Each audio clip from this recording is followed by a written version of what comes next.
Hi, this is Elyse and I am the author of Dancing with Life, the #1 blog for smart women just like you who are ready to become the woman that they have always wanted to be and live beyond their wildest dreams.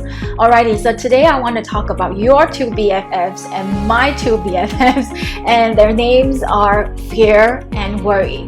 So we constantly worry about things we cannot have control over. We constantly fear the unknown. And it is said that the top two fears are the #1 fear of death and the fear of public speaking. Why? Because of the fear of the unknown. We don't know what is the unknown.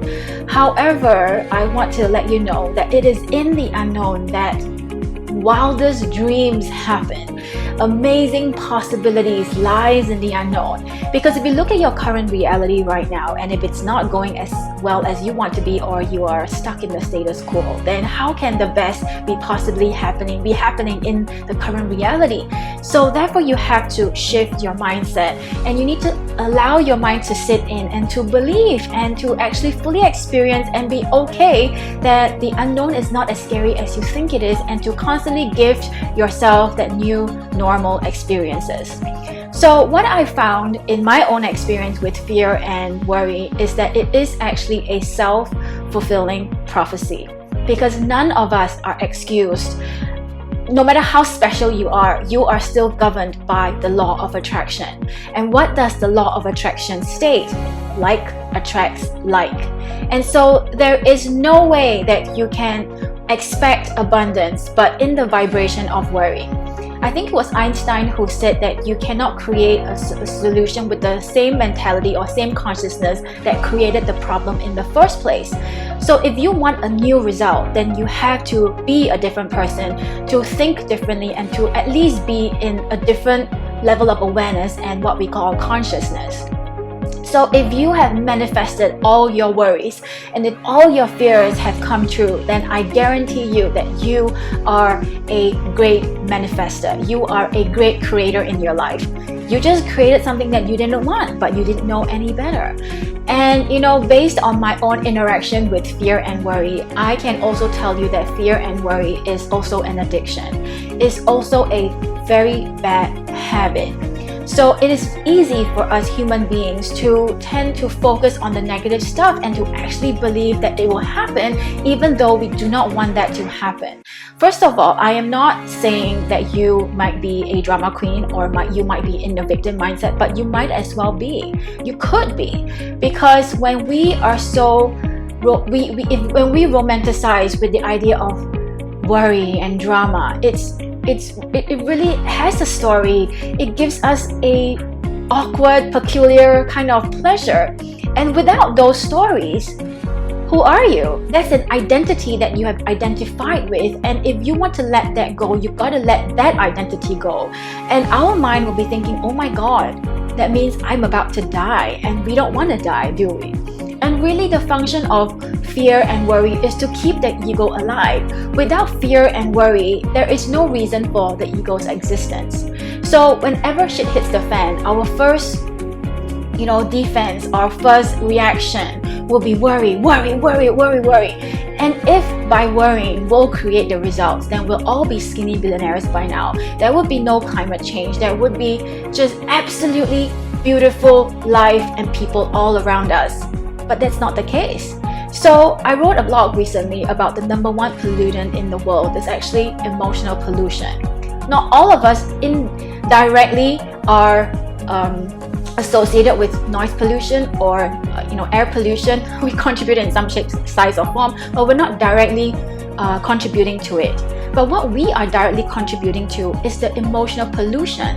Look, just play with me for a while, okay? I mean, not all of us, 7.5 billion of us, are directly involved with noise pollution or water pollution. So that's because we're not involved in that industry. But all 7.5 billion of us are emotional beings. And in the 24-hour, there is a tendency that fear may come up, worry might pop up. And when that happens, thoughts are things. It is energetic. It has energetic waves. And when you send it out, launch it out, it is an entity. And remember, like attracts like. And when that happens, more of the negative stuff will be attracted to it. And so when that happens, it becomes a bubble, the collective unconsciousness. What we want to do is to raise human consciousness, to have the collective consciousness bubble be a bigger bubble than the collective unconsciousness. So 7.5 billion of us are thinking something every single day. So that goes out and that becomes emotional pollution, right? And so that is way more than noise pollution and water pollution added up together. So in terms of fear and worry, it is a very addictive idea that we tend to worry, and then the more you worry, Abraham Hicks said that when you have a string of thought, a train of thought, and if you hold that thought for 17 seconds, by the law of attraction, the next thought would be attracted to you, and the next thought would be attracted to you. And it seems so, like I said, it's nice, peculiarly and awkwardly nice to have that feeling, so that we actually don't have to do something about it, to be honest. So when we are in that situation, so a passing thought might happen. Oh my God, I have to pay my rent for this month and I don't even have enough money. This is the beginning of the month, right? And that's the end of the month is due. Oh my God, yeah, what about gas? What about my monthly rental for the car? And what about this? But it just came with the train of thought, your monthly rental. And then it becomes bigger and bigger and bigger, and the balloon of thought gets bigger and bigger and bigger. And then it sits in your body and suddenly you're having a panic attack. But is that real?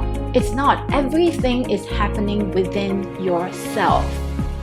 The fear is within you, and you can change that by diverting the thought. So you may not have the money in your bank account right now, but you can tell yourself a different story. If you worry and worry and worry, what it does is worrying, and it might bring more of expenses to you because that's your vibration. So you can always change your patterns of thoughts, and you can change the things that you tell yourself. You can either tell yourself, oh shit, I have no money now, or you can tell yourself, money is on its way. Unless you are just sitting at home doing nothing, watching Netflix every single minute of your life and not taking any action, then, and you're just waiting for something to happen, then nothing will happen. But if you are going out there making things happen, if you have a job, if you're taking action, then money is on its way to you. It might not be now, but it will be on its way to you. So this is the time where you actually need to sit down and ask really measure your faith and trust with God and with the universe. You need to ask yourself, are you not trusting myself? Are you not trusting God or the universe? If you're not trusting yourself, how can you grow that trust? If you're not trusting God, then you can always ask Him to show you signs that He is there for you, that He is there waiting for you. And then you must change your perception. You must change your perception, because sometimes the way you expect things to show up might not be the way you expect things to show up. God has another plan, but it always happens. So worrying is a self-fulfilling prophecy. When I had the money, I was so worried that I would lose the money because I didn't trust myself. I ultimately didn't trust myself with the money. So I was so worried about the money, and I would lose it.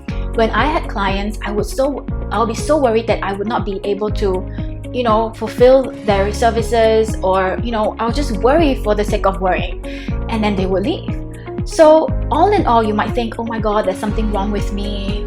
I've done something bad. I'm not the right person to do this. But if you actually think about your thoughts and really write them down and look at your train of thoughts, you have manifested it. I have manifested it. So then the next question will be, since I have already manifested my worst fears, and what's the worst that can happen, right? So by doing so, you take responsibility back, you take your personal power back, and that means I am the creator of my life.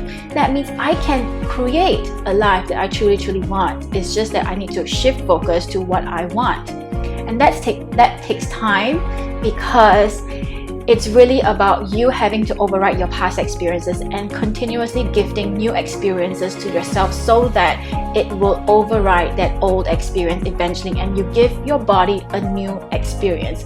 You give your body a new point of attraction, So fear and worry is really useless, and it's really time sucking, and it is useless. It has no function at all. If you must worry, then write down every single thing that you're worrying about, and next to the worry, the thought, the sentences, ask yourself, is this real? Will it even happen? Will you allow yourself to even allow yourself to have this happen? And then write down all the solutions, because it is addictive, isn't it? It is addictive. I want you to look at people who are constantly whining about their story, constantly complaining about their story. To some degree, they want that attention, don't they? To some degree, they actually want to talk about it because they don't know how to get the attention. If they are the victims, then people will pay attention to them. People will give them that sympathy. So now you ask yourself, it might be very unconscious. This is a learned behavior, right? A codependent relationship is a learned behavior. Do you really want sympathy from people? Do you want that attention? Without that story, then who are you? Without that story, what would you tell people? Do you have a new story to tell people, right? So people usually do not enjoy having conversation like, oh, I just made 10,000. It makes people uncomfortable, right? But oh my God, I'm in debt, and then people oh, people are like this. So ask yourself, are you trying to gain sympathy, or are you wanting to stand in your power and just drop the drama? Just drop the drama. The drama is real. I am not saying that you dishonor the drama, because it's happening inside of you.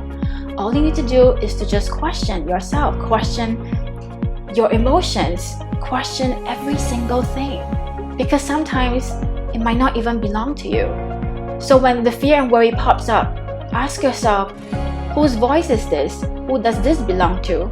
If it's not yours, then it's time to override that and to make sure your voice is louder than that voice. By doing so, you will create a life that you absolutely love, and you will create a life that actually matters to you, and not a life that some other people or society told you that you need to live. I think the best measurement of success is not by how much money you have in the bank, although that's great, but it's also by how happy you are to participate in life every single day. Are you waking up with joy? Are you waking up with excitement? If not, then it is time to redesign your life and not just a resume. Alright, so if you have enjoyed this week's video, I do invite you to share it, tweet it, and to just spread the word out. Alright, and to also subscribe to this channel.